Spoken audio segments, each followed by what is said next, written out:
What's up YouTube? Welcome back to another episode of The House Show. This is James Sao speaking here, and today we will be discussing about service apartments. Have you ever wondered what's the difference between the service apartments and condominiums? In this video, I'll be sharing with you 4 points of service apartments that I found out with you.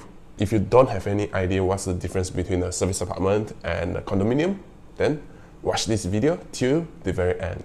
Let's talk a little bit on what is actually a service apartment first. Service apartment actually caters for like the tourists, the business travelers, like they are there for just a short-term period. They are not there for long-term, especially for the business travelers that prefer something which is more convenient in a way, so they don't spend a lot of time like hunting for foods or getting their breakfast for tomorrow. We as a home buyer, the service apartments and the condominiums, do they have any differences? Why do we need to know that? One of the tips that I would like to share with you is that in order to recognize that this particular building, it's service apartment or it's a condominium, you can look at a fire sprinkler. A fire sprinkler is one of the building requirements by the bomba that is set for the service apartments only. So in condominiums, they don't have this kind of rules. Let's start with the 4 points of a service apartment.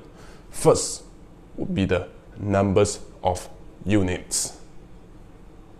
As you can see, condominiums these days, they have lesser units compared to a service apartments. What is the main reason? The reason being that service apartment, right, it's built based on the plot ratio, or for condominium, it's actually built on the number of people per acre. So that actually reflects on the number of units. These days, the developer is reluctant to build condominiums anymore. With the same piece of land, if they choose to build service apartment on it, they actually can earn more from it. Then, if that's the case, do you think this particular developer would actually prefer to build a condominium or a service apartment then? In order for us, the public, to justify if this building is actually service apartments or condominiums, we can actually look on the number of blocks, which reflects on the number of units. That would be point number 1. While for the second point would be the fees that we will have to pay. For service apartments, unfortunately, the fees is higher, from assessment fees to maintenance fee to what else we have. Quick rent assessment, utility bills, which includes your water bills, your electrical bills, etc., etc. It's actually under a commercial title, whereby commercial titles are being charged at a higher rate compared to a residential title. Let's say if this particular project, it's a service apartment, but it's under HDA, which is known as a Housing Development Act as well. Can you actually apply for a residential rents then? If I remember correctly, one of the examples that we have here in Kuching is Vivacity. It is actually a service apartment under HDA. Then they actually successfully appealed for a residential rate. So their utility bills is much cheaper. If you're unsure, you're not familiar what is actually service apartments yet, you can have a look at the videos. One of the most successful service apartments here in Kuching. I'll insert the videos here, you can check it out. The third point for tonight would be the amenities within your arm's length. What do I mean by this? Basically, you get everything within your circle. You can have your grocers, you can have your cinemas, you can have your public transport station as well within your arm's length. Most of the time, this service apartment comes attached with all these shopping malls to provide a better service, to provide a better convenience for the residents. Condominium does not provide all these amenities to the residents.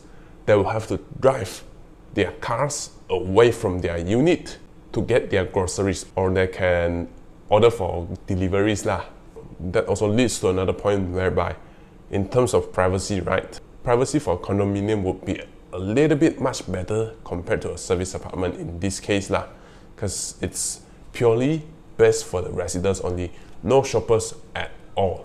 The last point for this video is that service apartment is actually under the governance of HDA. This HDA thing actually safeguard the buyers with defect liability period, the standardization of S&P. What is actually a DLP then? It is also known as warranty period for the buyers. So when the developer completed their units and then the buyers have a time frame to actually check the unit. If the buyers found out any defects on the particular unit, the developer would have to complete it, would have to repair for the buyers. This is under the protection of HDA. For the sales and purchase agreement part, it's actually standardized by the HDA so that the developer actually can't have some hanky-panky thing going on the S&P in order to protect the buyers lah. I guess that's all about it for this video. If you have actually learned anything away from this video, remember to give it a like and even smash that subscribe button. This is James Lau here. Thank you for watching till the very end and hopefully to see you again in the next episode. See you then.